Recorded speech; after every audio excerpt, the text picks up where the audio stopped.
Hello, YouTube. Hi, everyone. Looks like I'm live. Um, really do need to trim my beard. I think it's starting to become a little bit bushy. Anyway, this is like the third video I'm doing today. So I'm obviously in overdrive.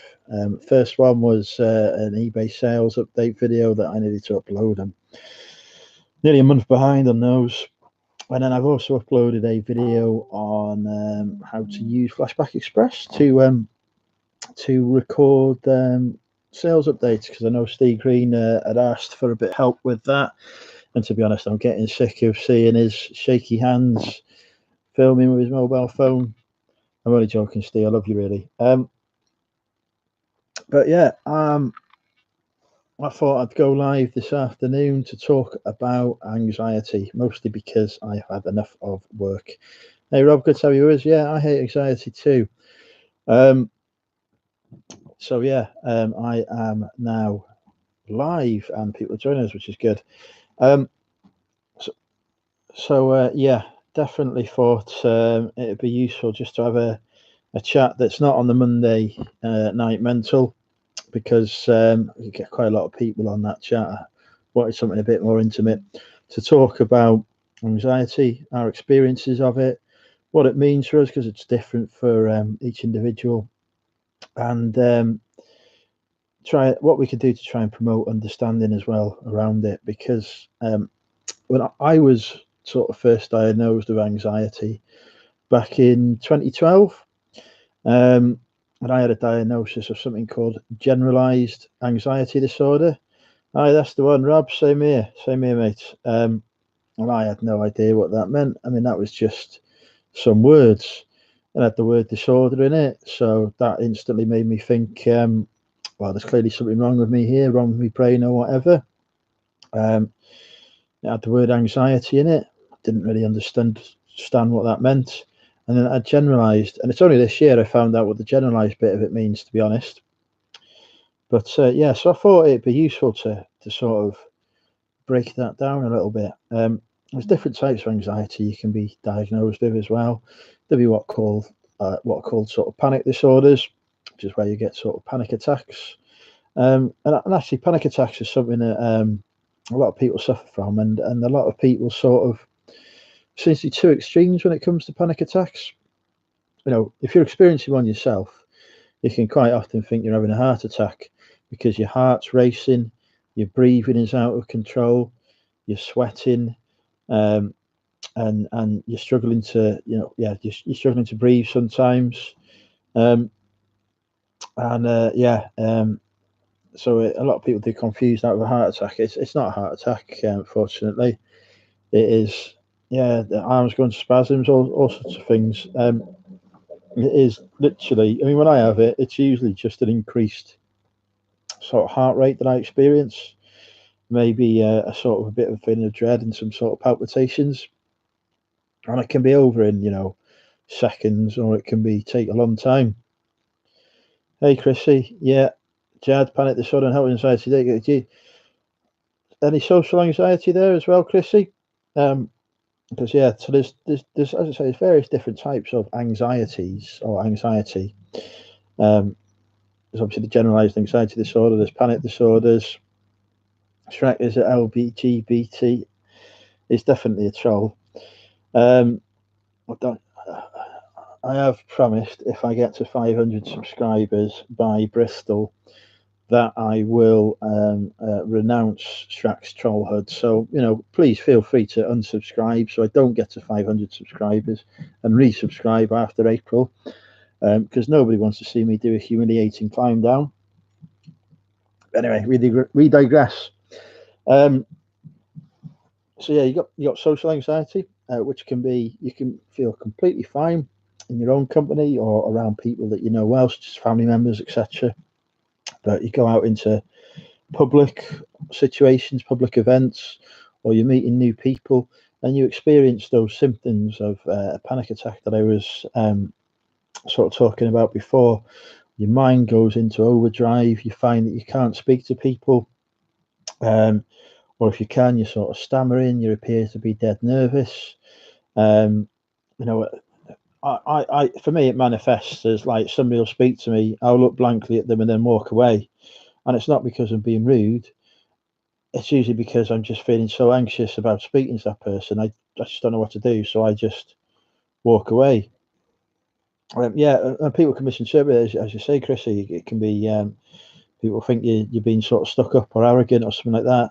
I mean, another way it manifests for me is that I'll just sort of talk non-stop, or I'll talk about myself, or I'll act in a way that perhaps isn't socially appropriate. Um, all sorts of weird and wonderful things. Yeah, usually I just talk too much and I just start talking about anything and everything, and people can't get a word in edgeways and whatever. So yeah, we have that deep joy. Then there's things like health anxiety, where you're sort of filled with dread, fear, etc. at the thought of going to the doctors or taking medication, or every time you get something like a cold or something like that, you think that you're perhaps dying. It genuinely feels like you are. It's it's not. It's just how it feels to you. Um, so everything, little thing that can happen can be a you get a cut, and that could be an arterial bleed or something, and it's just how your mind is reacting to that situation. But yeah, anxiety. I think whatever type of anxiety you have, there are, to me, some common themes to it. Um, there's always this sense that something is perhaps worse than it actually is. So that cut could be a arterial bleed. Me saying the wrong thing in the crowd of people could mean that they all hate me now and they'll never want to speak to me again. It could be that that panic attack that you're having is a heart attack, as I say. It's yeah, it could be that yeah, well, hypochondria is a type of anxiety. Rob, so yeah, definitely. Or it could be that the thought of going to the doctors or seeing a psychiatrist or whomever, a counsellor, to help you with your anxiety, actually makes you more anxious. I know. I think speaking to Raj Robinson about this, and he was saying that get taking medication for his anxiety actually increased his anxiety because he was anxious about taking it. So it wasn't the solution for him. But yeah, in terms of sort of feeling, and it can massively sort of affect who and how you are when you're in situations. If you think, if you don't suffer from anxiety as such, and you think to yourself, you come across. I mean, we all have anxiety to some degree, but it's whether it's controlled or not really is the key. If you came across, let's say, um, a lion, a man-eating lion, your body will recognize that as a danger. It will go into overdrive. It will go into a fight or flight response, so that you can either punch the lion on the nose or shoot it or whatever to escape that threat, or so that you can run very fast and get away from the man-eating lion. Now, and that's a normal reaction to that situation. The problem is if you have anxiety and it's not controlled. So if you have, hey, DBG, could tell you yours. So if you have anxiety and it's not controlled, so it's sort of starting to take over a bit, you will feel like that more and more, no matter what the situation you're faced with. So, for example, getting somebody knocking at the door could be deemed by your body as a threat, and that might be because in the past somebody knocked at your door, punched you in the face, and walked away, and so now your body, your brain remembers that experience and interprets it as a dangerous situation as a result. Or it could be that there's some childhood memory of somebody coming to the door and taking you away from your parents or whatever, and putting you in a dangerous situation. So a lot of it is to do with how our brain is interpreting the information that's fed up to it. But yeah, so everyday situations suddenly build up and become more and more, and lead you to feeling that sense of, I've got to run or I've got to fight here, that fight or flight response. Now, if you're feeling that fight or flight 24/7 or most of the day, or in response to particular situations, then you've probably got some level of anxiety, and that anxiety may be increasing and growing out of control. If you find that you get that situation, hey Adrian, if you find that you have that situation, and it can be in response to a variety of different things, so it could be a knock on a door, could be getting a message on eBay, it could be talking to a stranger, it could be getting on a train, it could be anything that you might come across in your day by day. Then you've probably got generalized anxiety disorder, like myself, because that's the generalized bit, is that you'll experience that anxiety in reaction to more than one specific thing. If it's, say, health anxiety, for example, it's most likely triggered by something that's happening to your personal health, whether it be, as I say, an injury that you suffered, or a cold, or something more severe. And that's why you have slightly different diagnoses and definitions of the types of anxiety you can experience. But it all comes down to that fight or flight response. Yeah, definitely, Adrian. Yeah, I used to have that before. Hey, Matt, can tell you is. Yeah, I used to have that before driving lessons. You feel, you know, it used to manifest as a sort of anticipation, before doing one. So I might feel slightly nervous or slightly excited about it, and then it sort of gradually grows, and you start feeling a bit more sort of nervous and a bit more panicked about it.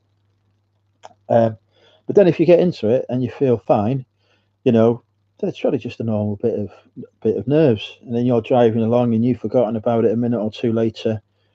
That's okay. That's a normal response. That means that your anxiety is controlled. It's when you're still experiencing that, like halfway through your driving lesson, you're still experiencing that sense of dread, that fear. Your heart rate's up, you're sweating or whatever. You're getting those physical symptoms, and your mind's going like a tumble dryer. Then there's definitely some anxiety going on there. But beforehand, sort of be normal, like going into a job interview. You will experience, well, if you want a job, you'll probably experience some anxiety before that. So there's a lot of people get sort of confused by it because they think to themselves, oh yeah, well, I get anxious if I go for a job interview, for example. But it's not that bad, because it's fine once I've done it, it's gone. For people who experience anxiety, the problem is it's not gone, it's still there. So you could have that job interview, you could get through it, you could get the job, but you're still feeling anxious sort of 2-3 days after having done the interview. Then it affects who and how you are and how you're interacting, because you're always feeling like you're on edge, and you can reach the stage where you start misinterpreting what people are saying. It comes across perhaps that people are being critical when they're not, or you find yourself sort of irritable, bad tempered, unable to sleep. These are definitely some of the danger signs that you can experience. And the good thing is, it is something that can be controlled. You can learn to control it, even if you are, experiencing it and have been experiencing it for a long time, such as I have. And there's different options, and it's one of those things you have to explore for yourself to find out what helps for you. But for me, I take medication, and that does help me. The medication, because it does um, chemically increases the amount of serotonin in my body, which is a sort of the body's natural response to anxiety. Once the anxious situation is finished, the body tends to flood you with serotonin, so you feel happy, exhilarated, you're alive, it's great, it's time to calm down. So that's what the drugs are doing, basically. But they're sort of increasing that amount of serotonin that's in your body, but not all at once, just steadily throughout the course of the day. Hey Jane, good to have you with us. Um, but that doesn't do anything to help those underlying causes, because there is something that has triggered that anxiety. As babies, we are not born experiencing huge amounts of anxiety. We will get anxious if we don't get fed, or if we fill the nappy or whatever. But as soon as we've got fed, as soon as our nappy is empty, we're fine again.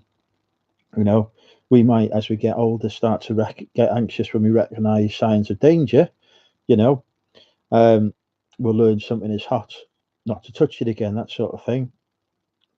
And it's all a learned and conditioned response. And the problem is that with anxiety is that your body, your brain is learning responses to situations um, that then lead to it making it feel anxious. So, you know, as I say, opening the door and getting punched in the face, your body picks up and your brain picks up from that. Hey, hang on, if I open the door, I'm going to get punched in the face. You know, and then the next time you open the door, if that thought pops into your head, it might stay there a little longer, and then the time after, and the time after, and the time after. So one of the ways that you can sort of stop and end that cycle is by starting to recognize those thoughts when they come through and challenge them as they arise. You know, if you think to yourself, I've opened the door, I don't know, 50,000 times during my life, and I've got punched in the face once when I've done that. The other 49,999 times, I can do maths, is it's never happened. So there's a technique to being able to train your brain back to the position it was in before you got that punch in the face, um, so that it recognizes that actually the chances of this happening again are very unlikely. And so I'm not going to feel anxious about this situation because I've experienced it loads of times before and it's been fine. And that's part of what CBT or cognitive behavioral therapy does. And I've had some of that as well. That can be helpful. Um, but that's again just another tool that you can consider, and it's not necessarily the one for everyone. It helped me to a degree. It didn't help me all the way. When mine started, Chrissy, so I just seen a question in the chat. I was diagnosed in 2012, but I believe that I've been experiencing anxiety for a number of years before then. And how it manifested for me was that, say, a situation would occur, I would find myself after that situation was over, sitting back and over analysing it and thinking about it, and even having conversations with myself as I'm walking down the street. You know, and I was doing that quite a lot. And it was just about weird things like a conversation I just had, and I'd be replaying it over and over again in my head. And then physically, I'd be urinating a lot. I'd be going to the bathroom quite often. You know, and so I might go to watch a film in the cinema, and I wouldn't have a drink or anything, but I'd still need to go to the toilet 4 times during the course of that film. You know, and it was getting sort of worse and worse that these things were happening to me, but I never really recognized that that was anxiety. And it was only when I hit the point where I was sort of like feeling depression as well, and it was depression that led me to seeking help. That because I understood the concept of depression and low mood, but I didn't really understand anxiety or what that was about. It was only then that, you know, I was diagnosed with having depression and generalized anxiety. But yeah, I reckoned it for years. Yeah, CBD is legal now. Yep, that's cannabis oil. For those who are unfamiliar with it, it's supposed to be a great help for the anxiety as well. Again, that's all about controlling the chemicals within your body and within your bloodstream. So it's sort of a naturally occurring antidepressant. But like anything else, it can have side effects as well. So, you know, do be cautious about that. And you know, antidepressants have side effects as well. That's why, you know, I'd always sort of recommend doing and trying these things with the help of a medical professional. You know, your general practitioner if you're in the UK, or I don't know if they're still called general practitioners in other countries such as Ireland, but whoever your doctor is, it's all called doctors, aren't they? You know, it's an English language. You know, and a qualified professional. But yeah, so you know, I had CBT, which helped retrain my thought pattern. Yeah, and it's the thing about CBT, which I didn't really understand that when I was sort of going through it, is it's not something you go, you have your sessions, and then you sort of think, oh, I've done that now, and then that's it. It's actually something you have to keep doing day by day. You have to keep challenging those thoughts until your brain naturally does it. You know, I sort of thought, right, I've had 3 months CBT. That's great. I've done that now. I feel better. All's good. And then like 12 months later, I was like in a mess again. So going back and I said, I had this CBT, but it's obviously not worth it. And they're like, well, did you carry on doing the technique he had? Hope you're well, mate. Did you carry on doing those CBT techniques? And I was like, well, no, because I've had that. That was done. I assumed that was it. So yeah, nobody had actually said to me, "Oh, you need to carry on doing this." So now I find myself going back now from an anxious situation, working through those old sort of workbooks and just challenging those thoughts. And as I say, it is something you do have to keep doing and keep working at. You can't just sort of assume that it's done and it's over. But the other thing that sort of really helped me personally was I've seen a lot of different sort of counsellors as well over time, and counselling is another one of those things like the medication, etc., where you have to find someone and something that works for you. So my approach, I had a counsellor for the NHS, and I did not get on with her at all. She was, I don't know whether it's sort of a personality clash or what, but she'd say things like to me, like, she'd say something like, "Oh, it's bad to hold grudges" or whatever, and I'm like, "Well, yeah, that's right. I've never held a grudge in my life. I don't hold grudges. Just because I'm anxious about something and I'm fearful of it happening again, doesn't mean I'm holding a grudge against that person who said whatever it is that makes you feel anxious. It usually means I just don't understand the situation, and that's why I'm anxious." Um, but it was, so I think a lot of the wording that was used and whatever just didn't work for me, and so I sacked her off. And they said, "Oh, we can give you someone else." I was like, "Well, actually, do you know what? But it's going to take a while because they have, not because of the waiting list, because they're seeing other people and whatever, and so they can't just switch someone from me and swap someone else in because that someone else is obviously dealing with other people." So and I was like, "Well, this is not something I really want to wait for." But so I'm quite happy to go out there and just sell a few more bits on eBay or whatever and go and pay somebody. So I went round a couple of different places, a couple of different people, until I found somebody that I felt understood, or within a couple of sessions could understand me and what I was saying. Because it's pointless if I'm talking to, and it'd be pointless for yourselves if you're talking to somebody and you feel they're not understanding you or getting you, um, then find someone who does, really, because that's all I did. And yeah, I went through about 4 or 5 different people. I spoke to friends and family, and I had this one person recommended to me. And within 2 sessions, she turned around and said to me, she says, "Have you ever been diagnosed with autism?" And I was like, "No." And she goes, "Well, it's just because the way you talk about yourself, it's not in the third person, but it's sort of in a way that it feels a bit detached. It's as if there's not that level of emotion in it." And I'm like, "Yeah, okay, yeah, that's probably true. I can talk about myself in that detached way quite easily, um, without experiencing the emotions, which is why I can have this conversation now with you without feeling hugely emotional about it. Um, so we looked into that a bit further, and I got diagnosed with Asperger's. Took a while, but that was because she got me. She understood where I was coming from. Her own experiences and her life had led her to that point where she was able to sit down and have that conversation with me. For the other counsellors I'd encountered hadn't perhaps had the same experiences in their life or whatever, or dealt with similar people, and so hadn't been able to reach that diagnosis. So I guess say never give up in terms of finding what works for you. Never think that it's unconquerable or that you're going to get to a situation where you can't control it and there's no way out, because I promise you that there is. It's a hard road. You've got to try, as I say, different things, different tools and techniques to help you with getting back in control of yourself and that anxiety, and having control over it is key, or learning at least to accept it as part of you. And for me,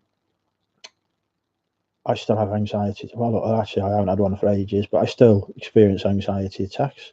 I still have situations that make me anxious. If I go into a job interview, I will be a bag of nerves before I go into it.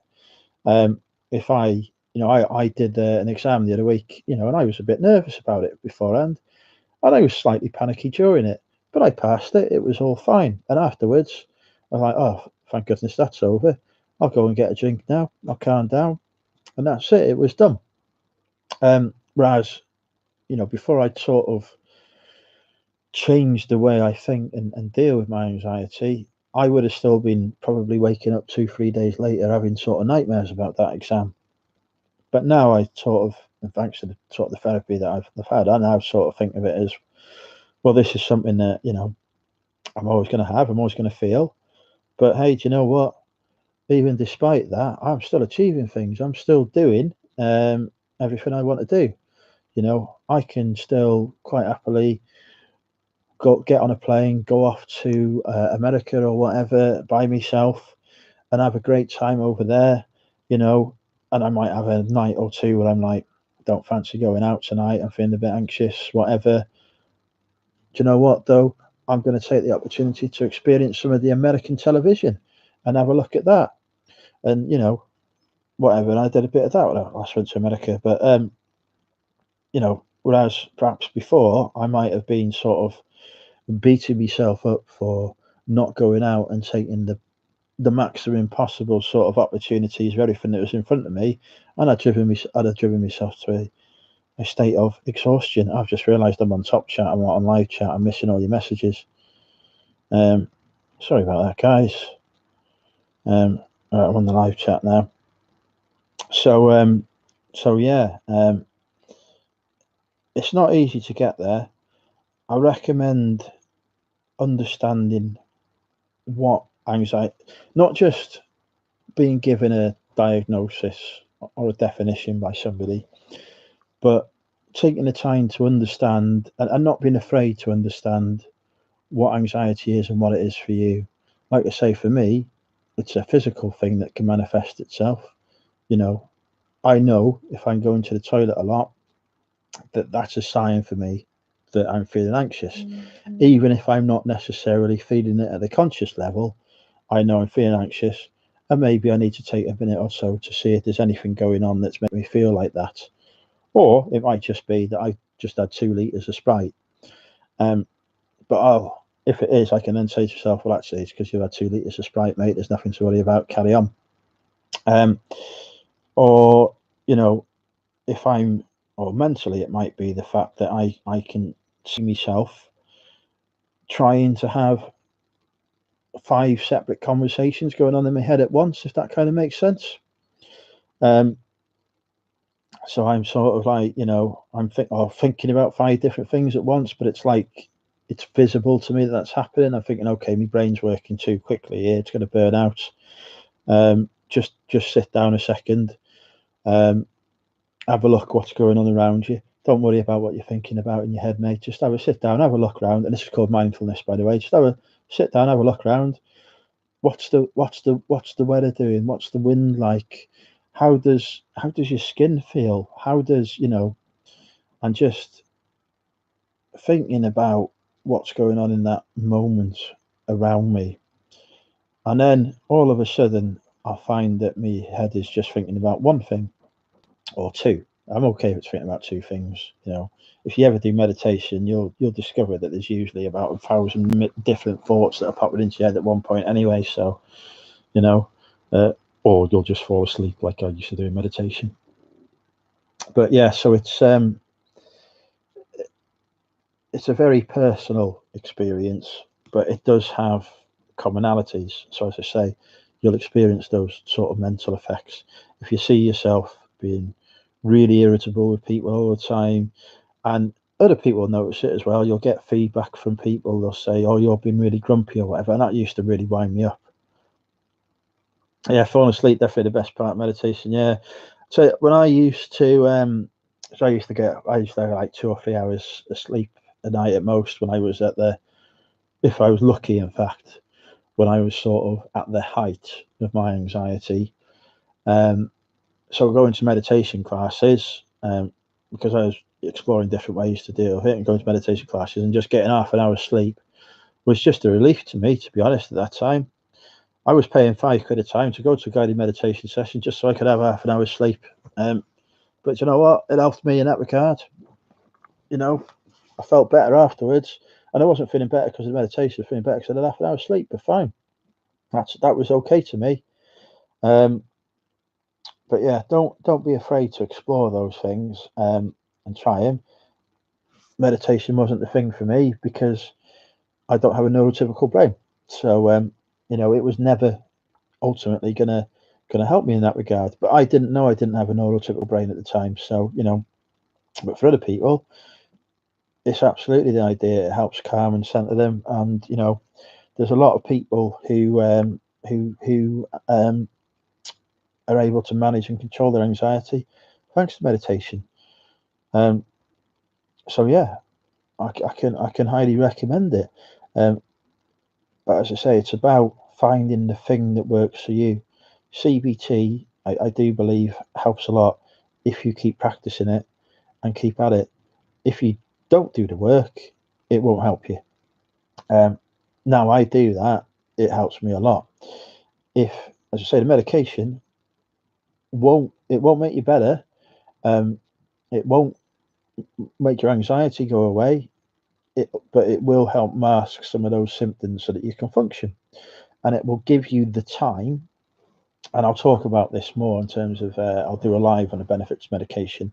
But what it does effectively is it buys you time. Because it's slowing down, mostly it's slowing down some of the physical sort of stuff that happens to you. It buys you that time to be able to go and find the things that work for you in controlling the mental aspects of it.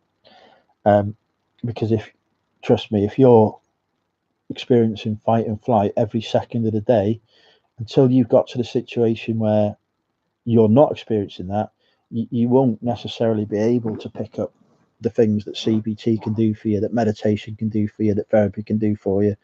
So you've got to try and take each thing in turn, get that level of adrenaline in your system down first, and then you can start looking at what's causing you to feel that way in the first place. So think of it as a sort of almost a staged approach, I guess, would be the advice or the experience that I've sort of had.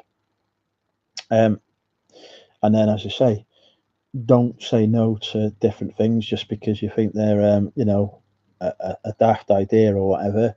If you're hearing from other people that something has worked for them, then it may well work for you. So take that on board and stick with it. Don't just think after one or two sessions that, oh, this isn't working for me. Give it a few weeks. You know, take it on board because it's taken a lot of time for that anxiety to build within you. So it will take a lot of time for that anxiety to diminish. It's taken me probably, I don't know, 6, maybe 7 years to get to the position where I can sort of feel this sort of calm and relaxed. And where people see me now, and whereas in the past they would have seen me and they would have thought, this guy looks dead on edge, he looks dead anxious or whatever. Now they'll see me and they think, this is a really relaxed guy. He's really chilled. I enjoy sitting with this guy because actually, when I sit with him, I feel really calm, and and I enjoy his company. I want to spend more time with him. You will. So, but it took 7 years to get there because it took me probably 7 years of that anxiety building up in the first place.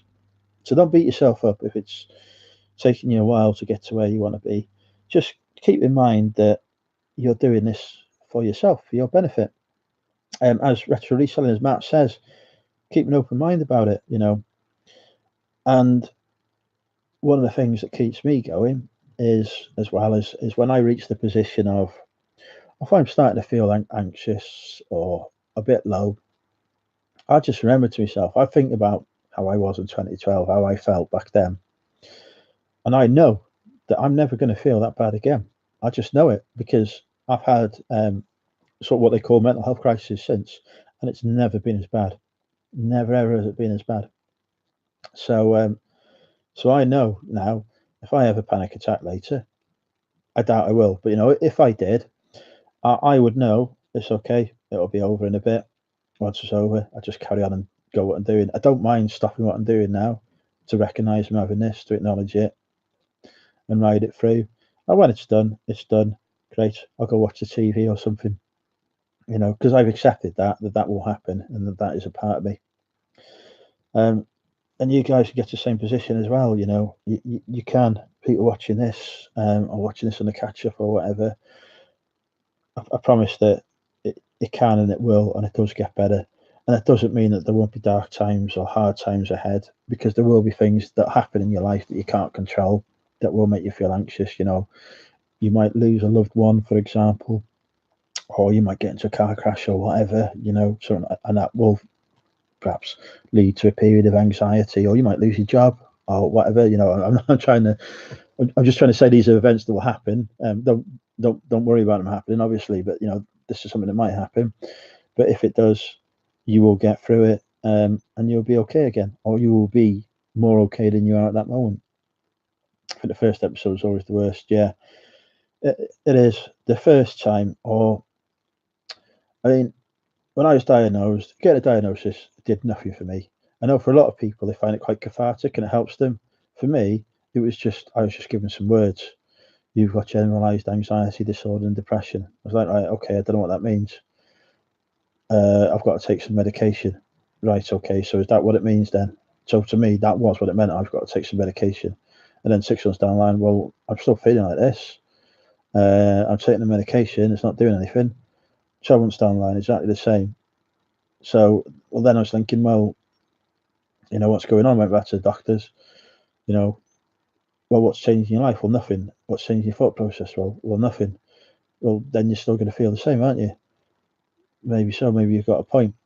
Then I started exploring the other things, the other options that are out there. Because, you know, there is a danger as well that sometimes people can just chuck a pill at it, and that's what they think the solution is. It's not. It's not. It's not when if you've got a headache, you know, yeah, you can take paracetamol. All that paracetamol is doing is dulling that pain. It's not taking away whatever's caused you that headache in the first place. You know, if it's dehydration, you will still need to drink some water to rehydrate. If it's as a result of tension, you will still need to find a way to relax physically, because it's physical tension, you know, whether that be go for a run or something like that, or do some exercise to increase your endorphins in your system, whatever, you've still got to address that underlying cause. The medication you're taking, the painkillers or whatever, aren't doing that for you. Same as cancer, you know, you get cancer, you've still got to have the tumour removed at the end of the day, with cancerous cells taken out to prevent them reoccurring. Um, but yeah, so you know, you do have to think of your anxiety as being a multifaceted thing that's affecting you physically and mentally, and it's got a variety of symptoms, and therefore you've got to try and tackle each one of those symptoms in turn. Um, and if you've eased the symptom of one, take the opportunity then to move on to tackling another one of the symptoms, but still keep doing the thing that helped you ease that original symptom as well. Don't just think, oh, I'll stop doing this now. It's worked for me. I'll stop doing that because I made that mistake. I'll stop doing that now because it's worked for me. Carry on doing that, but just recognize that there's other things you can now start doing as well. So, yeah, that was sort of what I wanted to talk about and cover. Ooh, 38 minutes of me talking and staying on topic. This is a miracle, a personal best. But yeah, I just felt it was important to share that, because I know a lot of people. Anxiety is the biggest thing that the people who follow me on YouTube and Instagram and Facebook and wherever else seem to experience and talk about. So I felt this would be a useful opportunity just for me to talk about that, as I say, in a more intimate environment where I'm not. Well, I know there's going to be less people watching, and I'm not distracted by the chat as I would be on a Monday night. It doesn't mean to say I won't have that wider conversation on a Monday about it, but it just means I wanted to sort of get this message out there for people to hopefully watch, relate to, and for me to be able to share in the future as well. Because for me, this has been a useful conversation, and I hope those who have remained throughout it have found it useful, and that those who watch the video afterwards find this moment of sharing has been useful as well. So anyway, thanks for watching. Thanks for joining in the chat. If you've enjoyed this video and you want to see more content like this, please do give it a like. Please do subscribe to the channel if you haven't already subscribed, and do hit the notification bell below to get notified of any new content. And I will say goodbye to everyone now, and thank you. If I can remember how to end the chat, which I got a big end stream button. Cheers, everyone.